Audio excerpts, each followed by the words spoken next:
میں نے کہا کہ مجبوری اور بے وفائی میں فرق ہوتا ہے. ہم بہت ساری مجبوریوں کو بے وفائیوں کا نام دینے لگ جاتے ہیں، اور یہ فرق ہمارے صوفیہ بڑی وضاحت سے اس فرق کو بیان کرتے ہیں. امام شافعی رحمۃ اللہ تعالی علیہ کے شاگرد ہیں امام احمد بن حنبل، اور امام احمد بن حنبل وہ عظیم ہستی ہیں.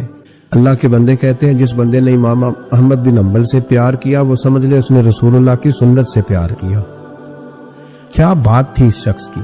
امام احمد بن حنبل ایک بڑی پروقار لیکن امام شافعی کے شاگرد تھے. امام احمد بن حنبل کی ایک ہی بیٹی تھی. وہ کہتی ہے میں نے اپنے ابا جی کو 2 ہی کام کرتے دیکھا، سارا دن رسول اللہ کا دین پڑھاتے اور ساری رات مصلی پہ بیٹھ کے اللہ کی یاد میں اور نبی پاک کے درود و سلام میں مشغول رہتے. لیکن میں نے اپنے باپ کو ہمیشہ ایک کام کرتے دیکھا، 2 مشغلے تھے، سارا دن دین پڑھانا، ساری رات عبادت اور حضور صلی اللہ علیہ وسلم پر درود و سلام میں گزارنا. ایک کام میں نے بڑا مستقل دیکھا کہ میرے ابا جی ہمیشہ اپنے استاد امام شافعی کے لیے دعا مانگا کرتے. کوئی بھی نیک عمل کرتے تو ہاتھ اٹھاتے تو پہلے امام شافعی کے لیے دعا مانگتے. اور بچی چھوٹی سی تھی، ابھی اس کی عمر اتنی نہیں تھی کہ بالغ ہو سکے، تو وہ کہتی ہے میں اکثر سوچا کرتی تھی کہ آخر وہ کتنا بڑا شخص ہے کہ جس کے لیے میرا والد، میں بیٹی ہوں، میرے لیے دعا بعد میں مانگتا ہے، اور ان کے لیے پہلے وہ کتنا بڑا شخص ہے. امام احمد بن حنبل رحمۃ اللہ علیہ بغداد میں رہتے تھے، امام شافعی قاہرہ میں رہتے، اور مہینوں کا سفر تھا، ممکن ہی نہیں تھا آنا جانا، ممکن ہی نہیں تھا. خیر امام ایک وقت ایسا بھی آیا، بیٹی کہتی ہے میری بڑی دعا تھی کہ کبھی میرے ابا جی کا استاد آئے، میں کبھی اس کاریگر کو بھی دیکھوں جس نے اس جیسا ہیرا تراشا ہے. دل کرتا تھا میں اس معمار کو بھی دیکھوں جس نے اتنے خوبصورت نقش و نگار والی عمارت بنائی ہے، میں اسے تو دیکھوں. دل بڑا کرتا تھا، میں دعا مانگتی تھی. خیر ایک دن امام شافعی کا خط آ ہی گیا، کہنے لگے احمد بن حنبل مجھے پتہ چلا ہے بغداد میں ایک محدث رہتے ہیں جو بڑے بوڑھے ہیں اور ان کے پاس نبی پاک کی ایک حدیث ہے، تو میں چاہتا ہوں کہ میں جلدی جلدی بغداد آؤں اور آ کے ان سے وہ حدیث حاصل کروں، وہ سنوں. روایت حدیث بہت بڑا مرتبہ ہوتا. خط آ گیا تو امام احمد بن حنبل تو گویا بات ہی اور طرح کی ہو گئی نا، وہ تو مسئلہ ہی اور طرح کا ہو گیا نا. میں کو جیتے میرا دل بر سوڑا تے میں کیوں کر اس نو بھاواں، ویڑے میرے وڑدا نہ ہی تئی لکھ وسیلے پاواں. آج جب پتہ چلا نا تو حال بدل گیا. وہ تو وجد کرنے لگے امام احمد، بیٹی سے کہنے لگے بیٹی تیاری کر لیں، ہر چیز نہیں ہونی چاہیے، میں تیرے ساتھ لگتا ہوں، صفائیاں مل کے کریں، آج رانائیاں بکھریں. جب وہ آئے گا تو پھر دیکھے گی دنیا کہ کس طرح کسی نے کسی کی عقیدت کی ہے. امام کو خط ملا، ادھر سے امام احمد بن حنبل رحمۃ اللہ تعالی علیہ تیاری کرنے لگے اور امام شافعی چلنے لگے. جب چلے تو مہینوں کا سفر طے کر کے پہنچے. بچی کہتی ہے میرے دل کے اندر بہت بڑا زاویہ تھا، بہت بڑا، وہ بہت بڑے ہو گئے، کیا بات ہو. جب وہ تشریف لائے تو کہتی ہے میرے ابا جی جو تھے امام احمد بن حنبل رحمۃ اللہ علیہ وہ ایک چپاتی پوری نہیں کھایا کرتے تھے، آدھی روٹی ایک وقت میں ہوتی تھی اور زیادہ تر روزہ ہوتا تھا. فرماتی ہیں جب ان کے استاد آئے نا تو میں نے 8 روٹیاں پکا کے رکھی احتیاطاً، لیکن استاد صاحب ساری کھا گئے. میرا خیال تھا کہ وہ اگر آدھی کھاتے ہیں تو وہ آدھی سے آدھی کھاتے ہوں گے، وہ ساری روٹی کھا گئے. فرماتے ہیں حد ہو گئی، میرے دل میں خیال تھا کہ میرے ابا جی ساری رات بیدار رہتے ہیں تو ان کے استاد مغرب سے ہی مصلی پہ بیٹھ جائیں گے، ان سے بھی زیادہ پرہیزگار ہوگا. لیکن میں نے عجیب منظر دیکھا کہ حضرت امام شافعی تشریف لائے، 8 روٹیاں کھائیں، عشاء کی نماز پڑھی اور لیٹ گئے. میرے ابا جی ساری رات نفل پڑھتے رہے، وہ ساری رات آرام کرتے رہے. میں نے تہجد کا پانی رکھ دیا تھا کہ سویرے اٹھیں گے امام شافعی تہجد میں تو وضو کریں گے، کہتے پانی بھی اسی طرح پڑا رہا، وہ کمبل میں رہے. فجر کا وقت ہوا تو امام احمد بن حنبل نے ان کے دروازے کے قریب ہو کے کہا حضرت جماعت کا وقت ہو گیا. کہتے بستر اتارا، وضو بھی نہیں کیا، مسجد چلے گئے، نماز پڑھ کے آ کے پھر لیٹ گئے. میرے ابا جی اشراق چاش تک پھر مصلی پہ بیٹھے رہے. کہتی ہے میں بڑی بدگمان ہوں. پھر میں نے 1 منٹ کے لیے اپنے آپ کو سمجھایا کہ تھکے ہوئے تھے اس لیے آج عبادت نہیں کی، کل کریں گے. لیکن اگلا دن آیا تو انہوں نے پھر اسی طرح کھایا، ساری رات پھر اسی طرح رہے. فرماتی ہیں بس وہ آہستہ آہستہ 3-4 دنوں میں میرے ذہن میں جو زاویہ تھا وہ سارا زمین بوس ہو. میں نے کہا نہیں، میرے ابا جی نے جس دور میں دیکھا تھا اس دور میں شاید حالات اور ہوں، آج تو اور ہے. فرماتی ہے 4-5 دن کے بعد وہ رخصت ہونے لگے. پردے کے پیچھے میں سن رہی تھی. میرے والد کہنے لگے حضور وقت کیسا گزرا؟ کہنے لگے یار تجھے کیا بتاؤں، 2-3 مہینے رستے میں آیا ہوں تو بچ کے جان بچانے کے لیے 2-4 لقمے کھاتا رہا ہوں. پتہ نہیں لوگوں کا رزق کس طرح کا تھا، پتہ نہیں جانور بھی صحیح ذبح ہوئے تھے کہ نہیں ہوئے تھے. جب تیرے دسترخوان پہ آیا ہوں تو میں نے تجھے سینچا ہے، سوارا ہے. مجھے پتا ہے تو ایک لقمہ بھی حرام نہیں رکھ سکتا، اور میں نے تیرے لنگر سے نور نکلتے دیکھا ہے. اور یہ وہ والا کھانا ہے جو اندر جا کے بوجھ نہیں بنتا، نور بنتا ہے. اس لیے میں تیرے رزق کو نور سمجھ کے کھاتا رہا ہوں. زندگی بھر کبھی 2 اکٹھی نہیں کھائی، پر یہاں 8 روٹیاں کھاتا رہا ہوں، یہاں اپنے گھر میں یا تیرے گھر میں. ورنہ رستے میں تو میں بڑا پریشان تھا. اور فرمانے لگے تجھے پتا ہے کہ میں ساری رات کیا کرتا رہتا تھا؟ کہ حضور نہیں. فرمانے لگے جو تو عشاء کی نماز میں تلاوت کرتا تھا نا سورتوں کی، میں ساری رات بستر میں لیٹ کے ان کی تفسیر کرتا رہتا تھا. اور میں نے ایک آیت کی 100 تفسیریں کی ہیں رات بھر جاگ کے. 100 تو نے دیکھا میں بغیر وضو چلا جاتا تھا سویرے؟ حضور ہاں. فرماتے اس لیے کہ میرا وضو ٹوٹتا ہی نہیں تھا، میں ساری رات تفسیری نقطے بیان کرتا رہتا تھا. بیٹی کہتی انہوں نے 2 جملے کہے اور میں رونے لگی. میرے والد آئے تجھے کیا ہوا؟ میں نے کہا ابا جی میں کیا سمجھی تھی اور یہاں نکل کے آیا. آپ اگر ساری رات نفل پڑھتے ہو تو اپنی ذات کے لیے، اور امام شافعی ساری رات جاگ کے باتیں یاد کرتے ہیں اور پھر لوگوں کے سینوں میں اتارتے ہیں، صرف اپنے لیے نہیں، یہ تو رسول اللہ کی امت کے لیے زندہ ہے. میں کیا سمجھی تھی او بھائی. میں نے کہا مجبوری اور بے وفائی میں فرق ہوتا ہے. ذرا چھلکا اتار کے دیکھ تو صحیح، تجھے پتا تو چلے اندر حالات کچے ہیں کہ پکے.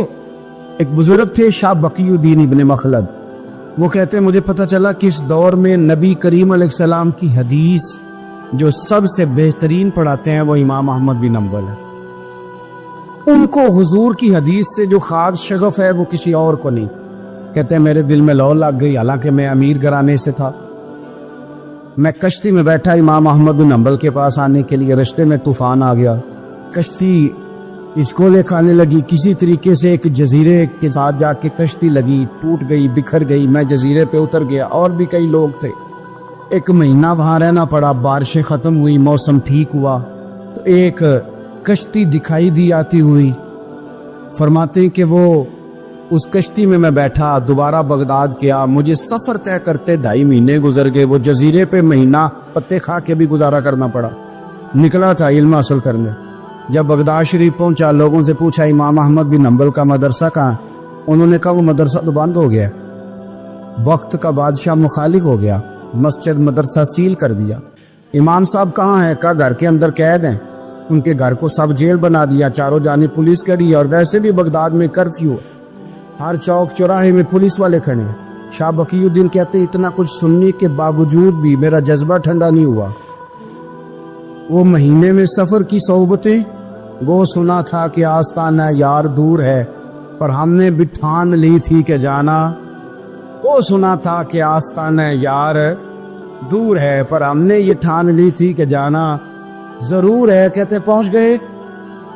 اب پتہ چلا کہ کرفیو ہے، سڑکوں پہ پولیس کھڑی ہے، گلیوں میں چوکوں چوراہوں میں پہرے ہیں.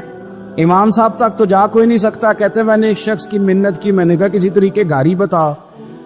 کہنے لگا میں اشارہ بھی نہیں کر سکتا، سخت حالات ہیں. وہ کوئی طریقہ. میں نے جب زیادہ تڑپ کے کہا تو وہ شخص کہنے لگا میں ان کے گھر کے قریب تجھے لے جاؤں گا اور گزرتے وقت صرف آنکھ کا اشارہ کروں گا. کہتے میں نے کہا یہ بھی ٹھیک ہے. ان کے گھر کے تیری تلاش میں پھرے نا ہم جنگل پہاڑ اور دشت میں. ان کے دروازے کے قریب اس نے اشارہ کیا. شاہ بقی الدین کہتے ہیں کہ میں گھر دے کے آ گیا واپس. اب میں سوچنے لگا کہ کیسے امام صاحب تک پہنچنا ہے. بڑی تجویزیں سوچی، بڑی تجویزیں، کام والا بن جاؤں، پھیری لگانے لگ جاؤں. پھر سوچا کہ اگر میں کچھ بیچوں گا ریڑھی پہ رکھ کے تو کوئی خریدنے نکلے گا، کوئی نہیں نکلے گا. کس طرح کروں، کیا کروں، بڑی سوچیں. بالآخر میں نے طے کیا اللہ اکبر. میں نے نہ کپڑے پھاڑ لیے، امامہ اتار دیا. فرماتے ہیں کہ ایک پیالہ مٹی کا خرید کے گلے میں رسی سے باندھ لیا، اور امام احمد بن حنبل کی 3 گلیوں پیچھے میں نے دروازہ صدا لگانی شروع کی، فقیر ہوں، اللہ کے نام پہ لینے آیا ہوں. کہتے ایک دینار مانگتے مانگتے مانگتے مانگتے آزم یار منون دی خاطر اساں کی پیز بٹائے. کہتے ہیں مانگتے مانگتے نا میں امام احمد بن حنبل کے دروازے تک آیا. امیر گھر کا بچہ تھا، بڑے پیسے جیب میں ہوتے تھے. امام کے دروازے پہ صدا لگائی، کوئی ہے اللہ کے نام پہ دینے والا؟ کہتے ہیں نور بھرا دروازہ کھلا. ایک گورے مکھڑے والا، سفید داڑھی والا، سونے امامے والا، چمکدار آنکھیں، نورانی شباہت. کہتے امام احمد بن حنبل باہر آئے اور جیسے ایک دینار میرے پیالے میں ڈالنے لگے تو میں نے ہاتھ چوم کے کہا سونیا تیرے قربان جاؤں، میں دینار لینے نہیں آیا، محمد عربی کی حدیثیں سننے آیا. کہتے امام کی بھی آنکھیں کھل گئی. کہنے لگے اس حال میں آزم یار منون دی خاطر اساں کی پیس بٹائے. کہ حضور کیا کرتا، یہی ایک طریقہ رہ گیا تھا، میں تو کہاں سے چلا ہوں، کہاں پہنچا ہوں، کیا کروں؟ امام صاحب فرمانے لگے پھر میں بھی بڑے دنوں سے پریشان تھا، کوئی سیکھنے والا نہیں مل رہا، تو مل گیا. کہنے لگا حضور میں روز آ جاؤں فقیر بن کے، آپ جتنا چاہیں 2 4 5 منٹ میں مجھے حدیثیں سنا دیں، میں اگلے دن یاد کر آیا کروں. کہتے 2 سال لگ گئے. شاگرد کہاں ملیں گے ایسے، کہاں مرید ملیں گے، گزر گیا دور. کہتے ہیں کہ میں نا ہر روز فقیر بن کے جاتا، 3 گلیاں پیچھے مانگنا شروع کرتا، کوئی شک نہ کرے. 2 سال دروازے پہ جاتا، آگے پیالہ کرتا، امام ایک دینار ڈالتے اور مصطفیٰ کی حدیثیں سناتے. کہتے ہیں حالات بدل گئے. 2 سال کے بعد حکومت بدل گئی، امام کا مدرسہ بحال ہو گیا، رش ہو گیا. بادشاہ بڑا عقیدت مند تھا، جو نیا آیا اس نے بڑا کر کے ادارہ بنا کے دیا. جس دن میں گیا تو رش لگا ہوا تھا. کہتے حالات بدلے تو ہم نے بھی کپڑے بدلے، ہم نے بھی دوبارہ سے دستار باندھی. اور کہتے ہیں بڑے لوگ بیٹھے ہوئے تھے، میں جب داخل ہوا نا تو امام اٹھ کے کھڑے ہوئے. آپ فرمانے لگے پتر ادھر آ، تو آگے آ کے بیٹھ، لوگ دین سیکھنے آتے ہیں، تو فقیر بن کے مانگنے آیا تھا، اور میں بھی باقیوں کو پڑھایا کرتا تھا، تجھے میں دیا کرتا تھا، اور اب باقی پڑھا کریں گے، تجھے دیا جائے گا، اور تجھے سینے سے نکال کے دیا کروں گا. زمانے بدل گئے، حالات بدل گئے، وہ شخص چلا گیا، کون حکمران تھا کون نہیں تھا، لیکن استاد شاگرد کے ادب کی داستان قیامت تک باقی رہے. یہ قیامت جب طبیعتوں میں احترام ہوتا ہے، جب ادب ہوتا ہے. آپ کو پتہ ہے نبی پاک صلی اللہ علیہ وسلم کو یہ ادب کتنا پیارا ہے. نبی پاک علیہ الصلوۃ والسلام اس احترام کے جذبے کو کتنا پسند کرتے ہیں. اللہ کے پیارے رسول صلی اللہ تعالی علیہ وسلم اس جذبہ احترام سے کتنے راضی ہوتے ہیں.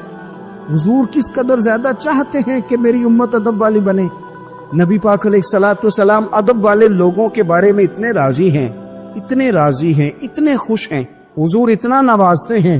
میں نے یہ حدیث پڑھی تو یوں لگا کہ جیسے روح وجد کرنے لگی ہے. بہقی میں امام بہقی نے لکھی ہے، اللہ کے پیارے رسول علیہ السلام فرماتے ہیں جو چھوٹے پر شفقت کرے اور بڑے کا احترام کرے، اللہ اسے جنت میں میری سنگت عطا فرمائے گا. یہ میرے قرب کا ذریعہ ہے، یہ چیز میرا قرب ملے گا. شرط یہ ہے کہ ادب والے بن کے احترام والے بن کے کبھی بھی سوء ادب نہ کریں، کبھی کسی مقام پر بے ادبی نہ کریں. آپ اپنا ذائقہ کبھی تبدیل نہ کریں. امام احمد بن حنبل کے دیکھا وضو کر رہے تھے، ایک شخص کہتا ہے میں نے ساری زندگی گناہوں میں گزار دی تھی. تو امام صاحب نا وضو کر رہے تھے جھیل پر بیٹھ کے. تو جھیل اس طرح ہوتی ہے، پہاڑ ہیں، اوپر کو پانی نیچے آ رہا ہے.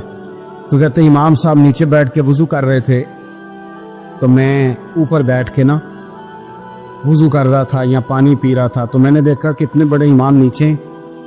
کہتے میں نا میرے دل میں خیال ہے یار میں ساری زندگی غلط کاموں میں گزاری ہے، پر جو بھی ہے یہ رسول اللہ کے دین کے عالم. کہتے ہیں وہ حضور کے دین کی عزت کرنے کے لیے میں اوپر سے اٹھا، آ کے نا تو میں تھوڑا پیچھے جا کے نیچے بیٹھ گیا، جو میری حاجت تھی، پانی پینا تھا یا منہ دھونا تھا، میں وہ کرنے لگا۔ کہتے ہیں امام صاحب نے بھی یوں نظر میری طرف دیکھی، پتہ نہیں انہوں نے کیا دعا دی کہ رب نے مجھے توبہ کی توفیق عطا فرما۔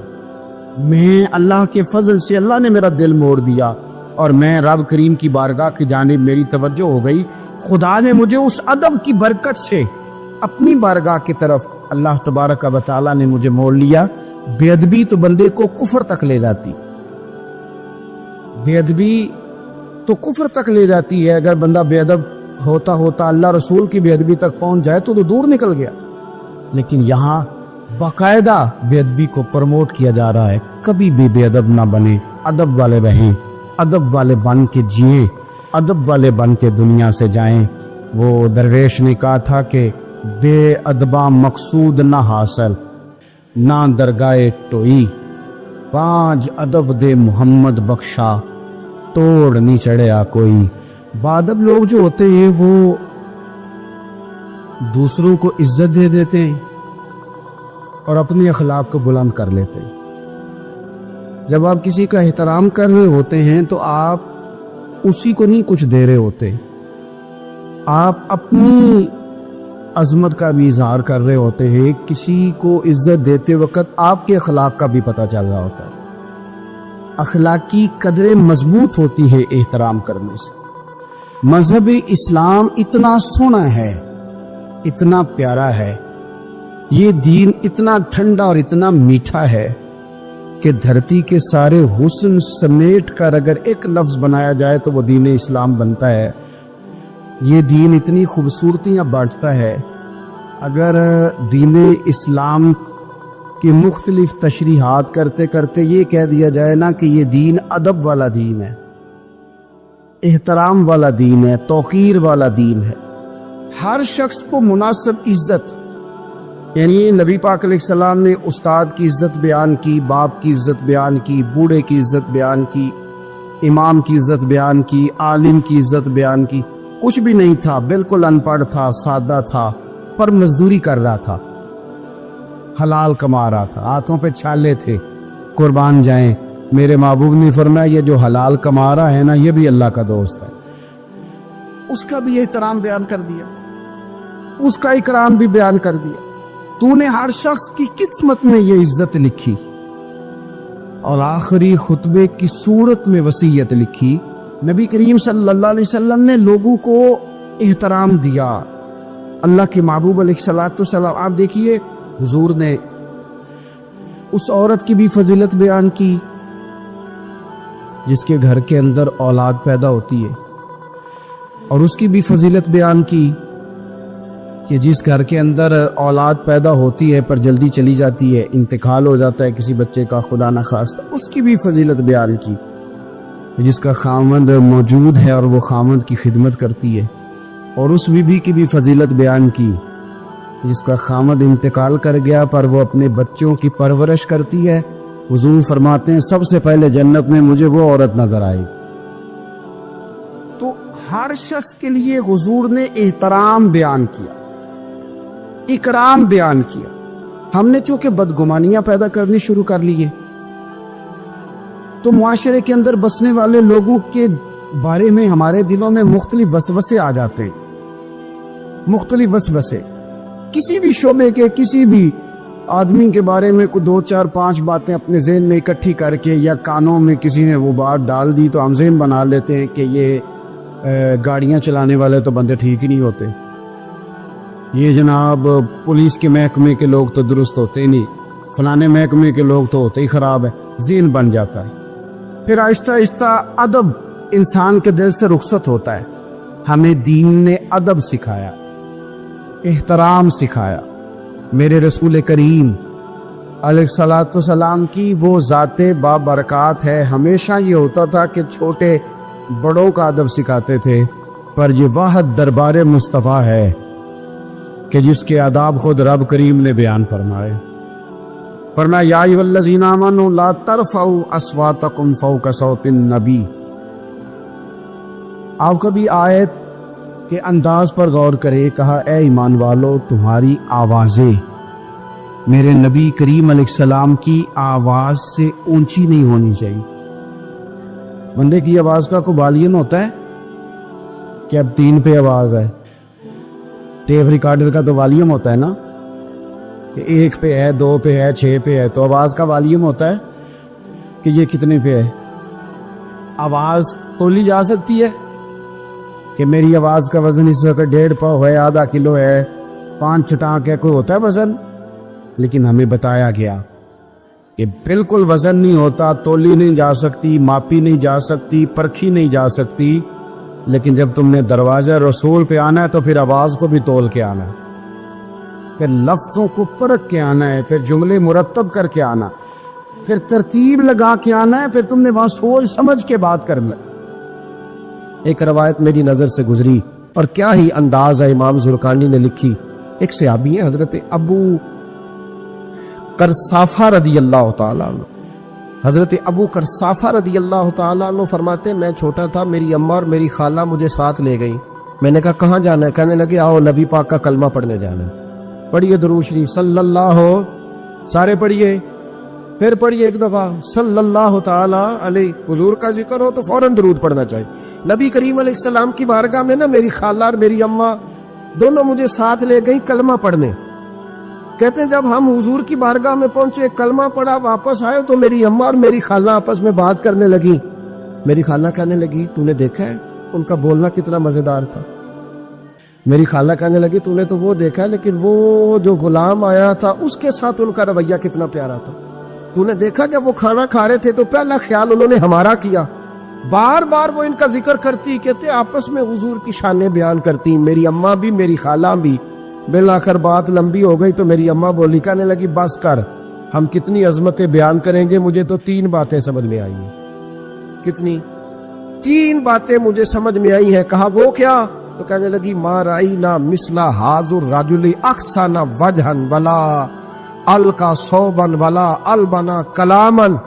کہنے لگی مجھے تو 3 باتیں سمجھ میں آئی ہیں کہ نہ اتنا خوبصورت چہرے والا کوئی شخص دیکھا ہے، اور نہ اتنے صاف کپڑوں والا کو دیکھا ہے، اور نہ ہی اتنی میٹھی بولی بولنے والا کوئی دیکھا ہے. تینوں باتوں کی کمال ہے. ظاہری حسن بھی کمال، کپڑوں کی صفائی بھی کمال، اور رسول پاک کا بولنا بھی کمال، لب و لہجے میں مٹھاس بھی خوبصورتی والی. یہ اصل حسن ہے کہ ظاہراً بھی انسان بڑا منزہ ہو، باطناً بھی بڑا صاف ستھرا ہو. میرے رسول پاک علیہ الصلوۃ والسلام کا طریقہ مبارکہ پتہ کیا تھا؟ حضور صلی اللہ تعالی علیہ وآلہ وسلم جب مسجد میں نماز پڑھ لیتے تو حضرت جعفر رضی اللہ تعالیٰ عنہ فرماتے، بخاری کی حدیث ہے، فرماتے میں مدینہ شریف میں آیا تو حضور نماز پڑھ لیتے تو صحابہ نبی پاک کے پاس آتے اور حضور کا دست مبارک پکڑ کے پہلے چومتے پھر چہروں پہ ملتے، پہلے چومتے پھر چہروں پر. نبی پاک کے صحابہ حضور کے قدم بھی چوما کرتے، قدموں میں جھکا کرتے تھے. یہ تو بھائی اس وقت پتہ چلتا ہے جب کسی سے پیار ہو جاتا ہے.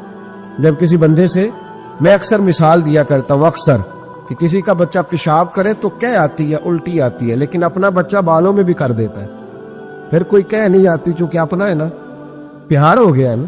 اب وہ کیفیت جب کسی سے محبت ہو جاتی ہے نا تو کچھ چیزیں صرف سمجھنے کی نہیں، کچھ چیزیں ایسی ہوتی ہیں جو محسوس کرنے والی ہوتی. اس نے کہا تھا عشق ایک ڈھونگ ہے، میں نے کہا تجھے عشق ہو خدا کرے، پھر کوئی تجھے اس سے جدا کرے، تو اسے تسبیحوں پہ پڑا کرے، تو اسی کا نام جپا کرے، تو گلی گلی پھرا کرے، پھر میں کہوں کہ عشق ایک ڈھونگ ہے اور تو نہیں کہا کرے، پھر میں کہوں کہ عشق ایک ڈھونگ ہے اور تو. اس نے کہا تھا عشق ایک ڈھونگ ہے تو میں نے کہا تجھے عشق ہو خدا کرے. بھائی یاد رکھو جب انسان کو محبت ہوتی ہے تو پھر اس کے انداز بدل جاتے ہیں، اس کے طور طریقے تبدیل ہو جاتے ہیں. وہ میں اکثر ایک بات کہا کرتا ہوں، میں کہتا ہوں بچہ باہر سے برگر کھا کے آ جاتا ہے رات کو، اماں کہتی بیٹے روٹی کھا لو، کہنا تو سب کو بھی پکائی میں نہیں کھانی، حالانکہ برگر کھا آیا ہے، دور سے کھا آیا ہے.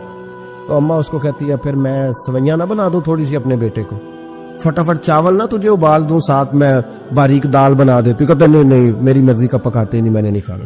ایسے اب ابا جو ہے نا، ابا وہ اماں کو سمجھا رہا، کہتا چھڈ پر آپ بھوک لگے گی تھی آپ ہی کھا لے گا، تو نہ ایڈی ٹینشن ہے ایویں پہ تینوں ستاندا ہے. اماں کیا کہتی ہے؟ کہتی نہیں مجھے نیند نہیں آ رہی، کھائے گا تو سکون آئے گا. اب اس کو آپ لاکھوں دلیلیں دیں کہ کہ سیانا بیانا ہے, بچہ نہیں ہے, 22 سال کا ہے, 24 سال کا, چھوڑ تو کیا کر رہی ہے. لیکن اماں کو کوئی سمجھا سکتا؟ کیوں نہیں سمجھا سکتا کہ اسے اپنے بیٹے سے پیار بڑھا. وہ کیا کرے, وہ مجبور ہے. اس کے دل کی کیفیت اس طرح کی ہے کہ کوئی دنیا کی طاقت اسے سمجھا سکتی, سوال ہی نہیں پیدا ہوتا کوئی اسے سمجھا سکے. یہ ممکن کیسے ہو, کیسے سکتا ہے؟ یہ محبت ہے. میرے رسول پاک علیہ السلام کے صحابی حضرت جعفہ فرماتے, میں حضور کی بارگاہ میں آیا تو صحابہ کیا کرتے, نبی پاک کا دست مبارک پکڑتے, پہلے چومتے پھر چہرے پہ ملتے. بخاری ہے. فرماتے میں نے کہا یہ کیا کر رہے ہیں؟ پھر اچانک میرا بھی دل کیا ذرا کر کے تو دیکھو. کچھ چیزیں چکھنے پہ پتہ لگتا ہے کتنی مزیدار ہے. کہتے میں بھی قریب گیا, حضور کے دست مبارک میں نے ہاتھ ڈالا. فرماتے ہاتھ پکڑا ہی تھا کہ نبی پاک کا ہاتھ برف سے بھی زیادہ ٹھنڈا. فرماتے پھر میں نے پکڑ کے چہرے پہ ملا تو کستوری سے زیادہ خوشبو آ رہی تھی دست مبارک. فرماتے اب میرا چھوڑنے کو دل ہی نہیں کر رہا تھا, اب میری طبیعت نہیں مان رہی تھی. میرے نبی کریم علیہ السلام اللہ کی دلیل ہیں. ہر پاکیزگی, ہر حسن, ہر کیف اللہ نے اپنے رسول کو عطا فرمایا. دنیا کی جتنی غلاظتیں تھیں, جب کوئی حضور کے قریب جاتا تھا تو ساری غلاظتیں دور ہو جاتی. کما ارسلنا فیکم رسولا منکم یتلو علیکم آیاتنا ویزکیکم.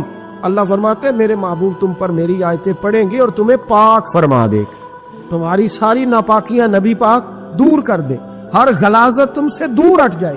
ایک صحابی ہے حضرت شیبہ بن عثمان رضی اللہ تعالی عنہ, وہ کہتے ہیں میرے والد کو اور میرے چچا کو مسلمانوں نے احد میں قتل کر دیا. میرے دل میں بڑا غصہ تھا, بڑا جلال تھا کہ کبھی مجھے موقع ملے تو میں بدلہ لوں گا. کہتے ہیں فتح مکہ کے بعد نبی پاک علیہ السلام حوازن کی جنگ کے لیے نکلے. مجھے پتا چلا حضور جا رہے ہیں تو میرے اندر شعلے بھڑک رہے تھے انتقام کے. روز میں منصوبہ بندی کرتا, پلاننگ کرتا کہ کسی طریقے سے میں ان تک پہنچوں گا اور بدلہ لوں گا. کہتے ہیں نبی کریم علیہ السلام نہ حوازن کے لیے پہنچ چکے تھے. فرماتے ہیں میں بھی جنگ میں جا کے شریک ہو گیا اور میں نے طریقہ اس طرح کا اختیار کیا کہ کسی طریقے میں حضور تک پہنچ جاؤں. سمجھ آ رہی ہے میری بات کی؟ نبی کریم علیہ السلام تک کسی طریقے پہنچ جاؤں. فرماتے ہیں لڑتے لڑتے, لڑائی کے 2 طریقے ہوتے تھے.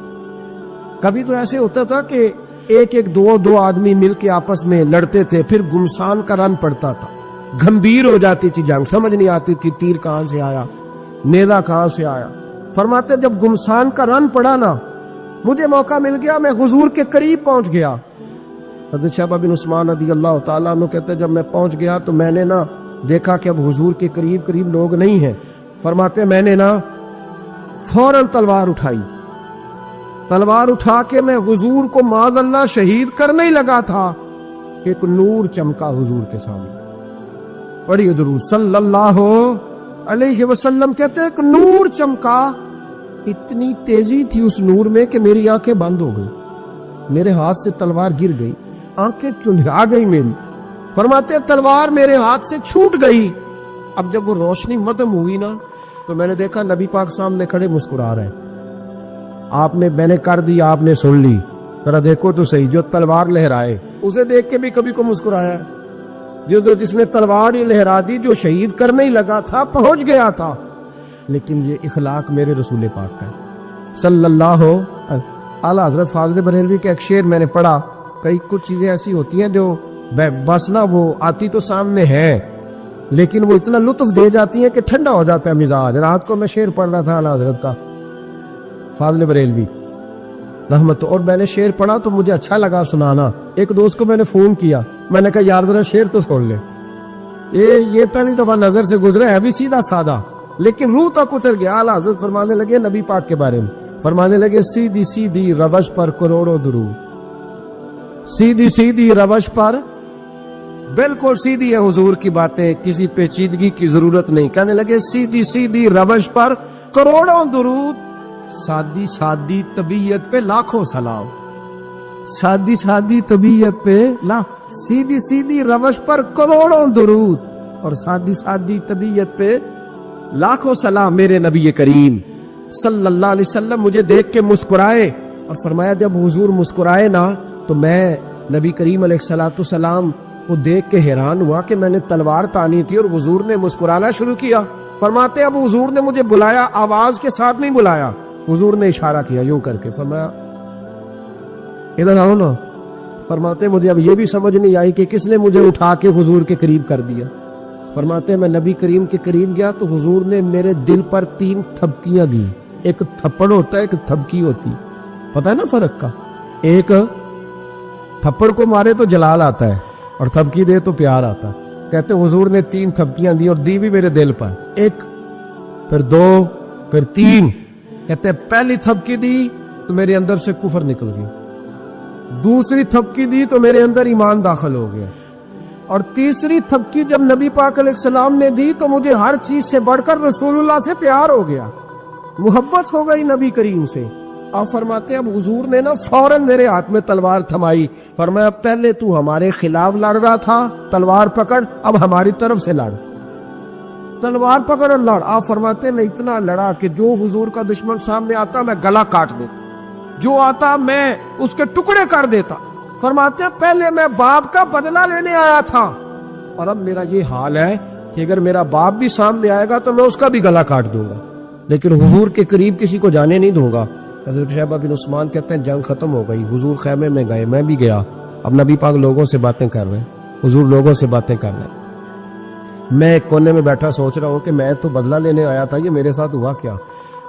حضور لوگوں سے باتیں کرتے جا رہے ہیں, میں سوچتا جا رہا ہوں کہ میں تو انتقام لینے آیا, یہ کیا معاملہ ہوا. کہتے محبوب نے اچانک میری طرف نظر اٹھائی اور فرمانے لگے شیبہ ایک ارادہ تو نے کیا تھا جو غلط تھا, اور ایک ارادہ میرے رب نے کیا ہے اور تیرے اوپر فضل فرما دیا ہے.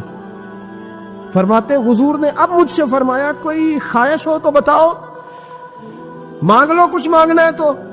میں نے عرض کی یا رسول اللہ میری بخشش کی دعا کر, بڑا میرا خوفناک ماضی ہے, میں اسلام کا بڑا دشمن رہا ہوں. حضور دعا کر دے, یاد ماضی عذاب ہے یا رب, چھین لے مجھ سے حافظہ میرا. یا رسول اللہ بڑے گناہ ہیں میرے, دعا کر دے. کہتے میں نے دعا کے لیے کہا اور حضور پھر دوسرے لوگوں سے باتیں کرنے لگے, کبھی اس سے کبھی اس سے کبھی اس سے. میں سوچنے لگا کہ میری بات کا کوئی جواب ہی نہیں آیا. جب تو 3 بار میں نے سوچا تو میرے کریم نے پھر توجہ میری جانب کی اور فرمایا تو نے بخشش کی دعا کا کہا تھا, میں نے سن لیا ہے, رب کریم نے تیری بخشش فرما دی ہے, اللہ نے تجھے بخش دیا, تیری خطائیں رب کریم نے معاف کر دی. نبی پاک کے دست مبارک کی برکت. رسول پاک ایک صحابی تھے حضرت فرقد ان کا نام تھا رضی اللہ تعالی. پہلے نا میں جب گفتگو کیا کرتا تھا نا تو میں صحابہ کا نام نہیں لیتا تھا, میں کہتا تھا ایک صحابی فرماتے ہیں, کیونکہ صحابہ کے نام مشکل تھے, لوگوں کو یاد نہیں رہتے. ایک دن میرے دل میں خیال آیا کہ نام لیں گے نہیں تو انہیں آئیں گے کیسے, چلو خود کسی کو یاد ہو جائے گا. تو مجھے اچھا لگا, پچھلی دفعہ میں نے حضرت ساسا بن ناجیہ کا نام لیا تو مجھ سے میرے دوستوں نے کہا ذرا لکھ کے دے کیا نام تھا. مجھے خوشی ہوئی کہ یار اگر یہ لفظ کہے جائیں گے تو لوگوں کو دلچسپی ہوگی. حضرت فرقد ایک صحابی تھے, اور یہ وہ صحابی ہیں جنہوں نے حضرت عمر کے زمانے میں موصل کا علاقہ فتح کیا تھا. بڑے دلیر تھے, ان کی 4 بیویاں تھیں. تو کہتے ہیں جب بھی یہ گھر میں آتے تو خوشبو اتنی اعلیٰ لگا کے آتے کہ ہم حیران ہو جاتی.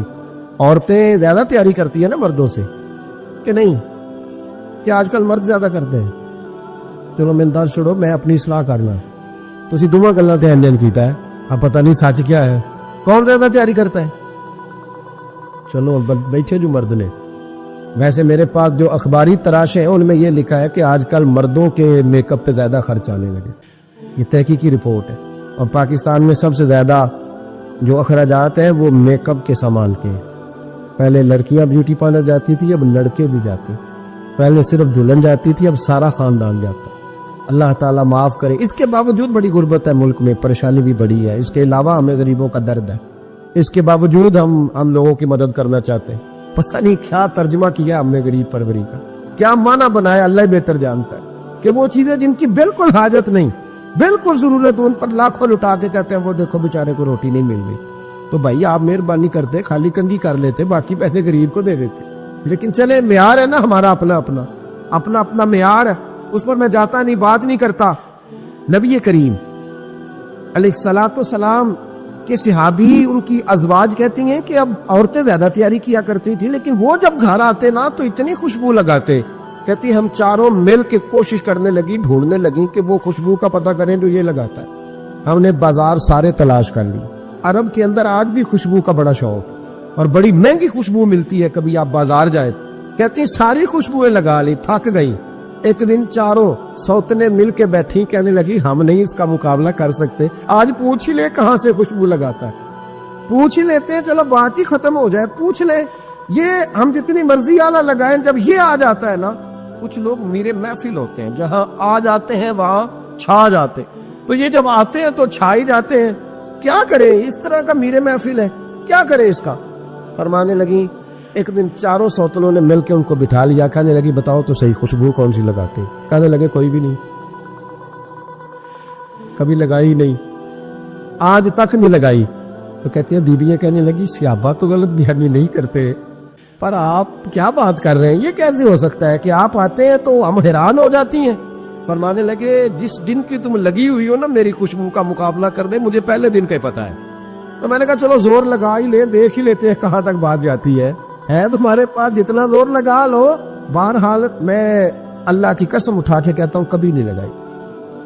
تو بیویاں کہنے لگی پھر بتا تو صحیح، تو ایک دلیر آدمی ہے، اور جو دلیر لوگ ہوتے ہیں وہ خوشبوؤں کے اور کپڑوں کے اور ان چیزوں میں زیادہ وقت نہیں لگاتے، ان کے تو مشن اور طرح کے ہوتے، آپ تو مجاہد قسم کے آدمی ہیں پر ہر وقت خوشبو آتی ہے۔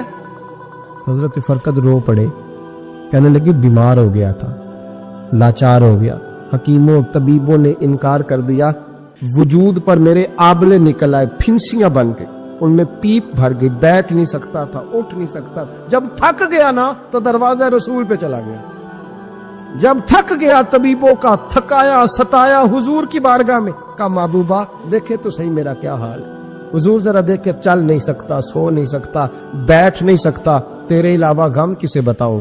کہتے ہیں حضور نے فرمایا ستر ڈھانپ لے، باقی سارے کپڑے اتار، ستر ڈھانپ لے، کہتے ہیں ٹخنوں سے لے کر ناف تک میں نے ستر ڈھانپ لی، باقی سارے کپڑے اتارے۔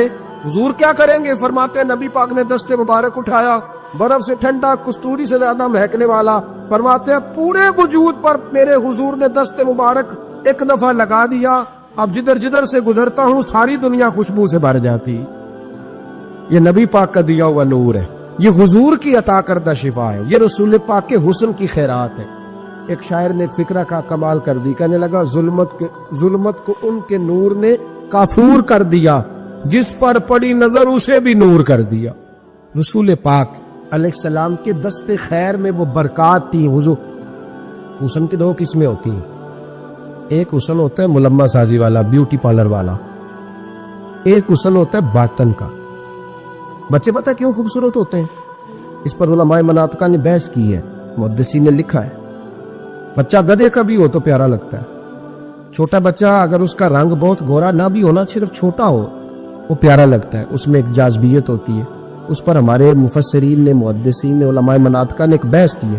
وہ کہتے ہیں اصل بات یہ ہے کہ بچے جھوٹ نہیں بولتے، بددیانتی نہیں کرتے، دھوکہ نہیں کرتے، یہ جو اندر کی عیاریاں ہوتی ہے نا، چہرہ بھی خطرناک کر دیتی ہے، اور جب اندر حسن ہوتا ہے تو باہر بھی حسن ہی ہوتا ہے۔ بچے میں کوئی مکاری عیاری نہیں ہوتی، فساد نہیں ہوتا، نیت میں فطور نہیں ہوتا، کسی کو لوٹنے کا ارادہ نہیں، کسی کو شیشے میں اتارنے کا پروگرام نہیں بتاتا، بچہ چرب زبان نہیں ہوتا، اس کو طریقہ نہیں ہوتا، وہ لوگوں کو قائل کرنے کے ہر وقت دوڑتا نہیں، الٹی سیدھی گیمیں نہیں چلاتا، کیونکہ اندر حسن ہوتا ہے تو وہ حسن اس کے چہرے پر معصومیت بن کے آتا ہے۔ سمجھ آ رہی ہے میری بات کی؟ اس کی دلیل میرے رسول پاک علیہ السلام نے بخاری میں فرمایا اللہ کا ولی وہ ہے جس کا چہرہ دیکھو تو اللہ یاد آ جائے۔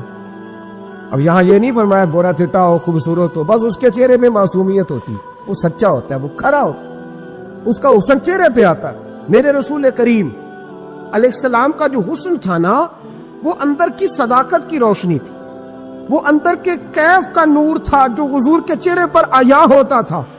اس لیے نبی پاک کا چہرہ جو تھا وہ آنکھیں چدھیاتا نہیں تھا، بلکہ آنکھوں کو اچھا لگتا تھا۔ شاہ عبد الرحیم صاحب محدث دہلوی، شاہ ولی اللہ صاحب کے والد ہیں، اور ہمارے بر صغیر پاک و ہند میں جتنے بھی مسالک ہیں یہ سارے شاہ ولی اللہ صاحب کے شاگرد بنتے۔ وہ کہتے ہیں میرے ابا جی نے خواب دیکھا اور خواب میں انہیں رسول اللہ کا دیدار نصیب ہوا۔ نبی کریم علیہ السلام کی بارگاہ میں شاہ ولی اللہ صاحب کے ابا جی کہنے لگے حضور ایک بات بڑی اڑ گئی ہے میرے دل میں، بڑی، تو کتابوں سے جواب نہیں ملا، آج رب کریم نے موقع دیا ہے اس سوال کا جواب۔ تو کہ عبد الرحیم پوچھو کہ یا رسول اللہ حضرت یوسف کا حسن دیکھ کے لوگوں نے انگلیاں کاٹ لی، پر آپ کو تکنے والے تکتے ہی رہے۔ کوئی بھی ہوش نہیں ہوا, کسی نے انگلی نہیں کاٹی. تو کہتے محبوب نے فرمایا عبدالرحیم رب کریم نے اپنی غیرت کے ساتھ میرے حسن پر 70,000 پردے ڈالے. یہی بہتر ہے کہ پردوں میں وہ پردہ پوش رہے, وہ اگر پردے اٹھا دے تو کسے ہوش رہے. فرمایا 70,000 پردوں میں چھپا ہوا حسن ہے, ورنہ کسی کی طاقت تھی کوئی بات کر سکتا, جرت تھی کسی شخص کی. میرے حبیب پاک سید عالم حضرت عبداللہ ابن سلام رضی اللہ تعالیٰ عنہ اہل یہود کے بڑے عالم تھے. فرماتے میں تورات زبور انجیل کا جاننے والا تھا. جس دن حضور مدینہ طیبہ قصوہ نامی اونٹنی پر بیٹھے تھے, میں حضور سے مناظرہ کرنے بحث کرنے آیا. میرے ساتھ میرے شاگرد تھے, ارادہ تھا بحث کروں گا, نبی پاک کو بڑے معاذ اللہ کڑوے کڑوے سوال کروں گا. کہتے حضور بیٹھے تھے قصوہ نامی اونٹنی پہ اور گردن مبارک جھکی ہوئی, ہونٹوں پر حضور کے زیر لب ہلکی سی مسکراہٹ تھی. نبی پاک تھوڑا بولتے تھے پر جتنا بولتے تھے وہ دلوں میں اترتا جاتا.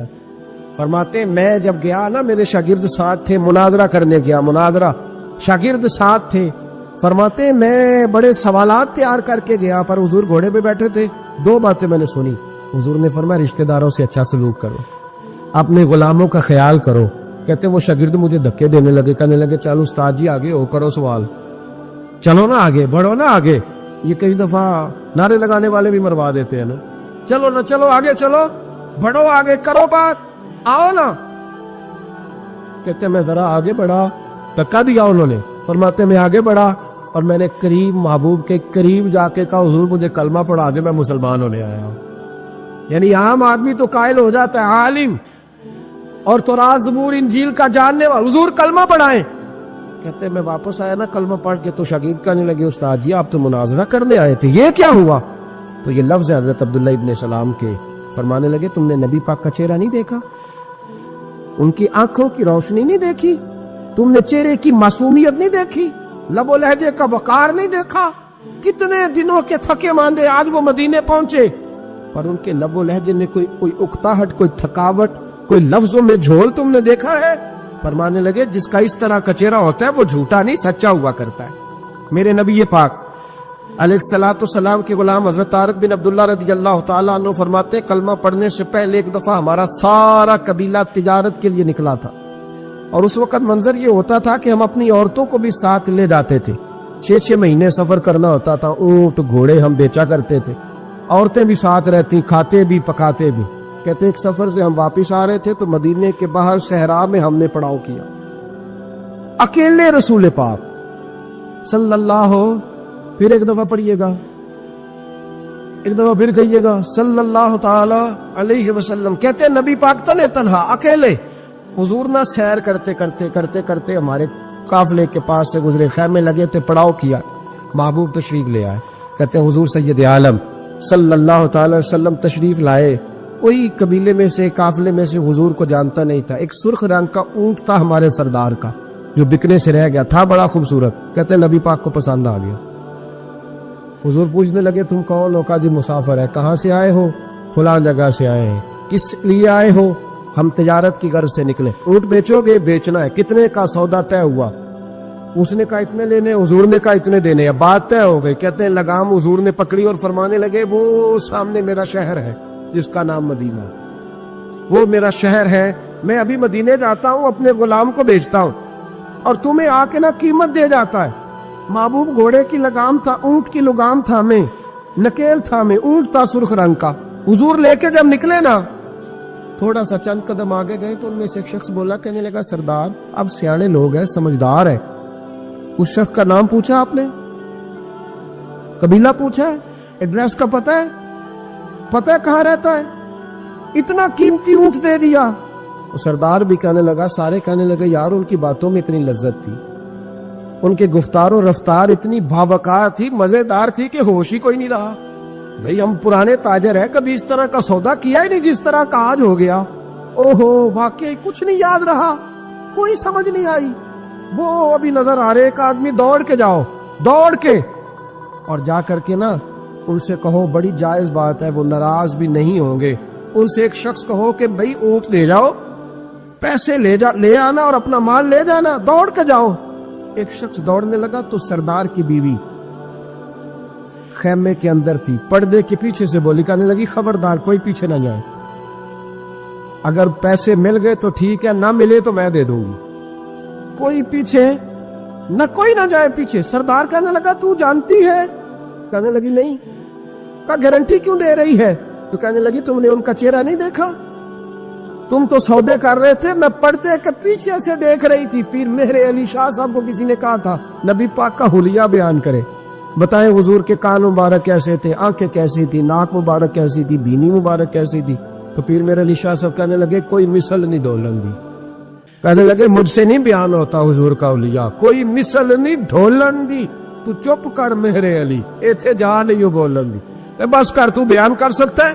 اتنی طاقت؟ اعلیٰ حضرت نے کہا لم یاتی نذیر کفی ناظرن مثلے تو نشد پیدا جانا، کہا حضور مثال تو تب آپ کی بنے گی نا، کوئی آپ کی طرح کا پیدا تو ہوگا، تب بھی مثال بنے گی، تو جب ہوا ہی نہیں تو مثال کیسے بنے گی؟ کہنے لگی کوئی نہ جائے، نہ پیسے آئے تو میں دے دوں گی، میں تو پردے کے پیچھے سے دیکھ رہی تھی، ان کے چہرے کا وقار دیکھا، ان کی آنکھوں کی روشنی دیکھی، ان کے لفظوں کا حسن دیکھا، تم 50 باتیں کرتے تھے وہ ایک جواب دیتے تھے، اور گنے چنے لفظ بولتے تھے، ان کی سادگی کا وقار دیکھا، جانے دو، نہ پیسے آئے تو میں دوں گی۔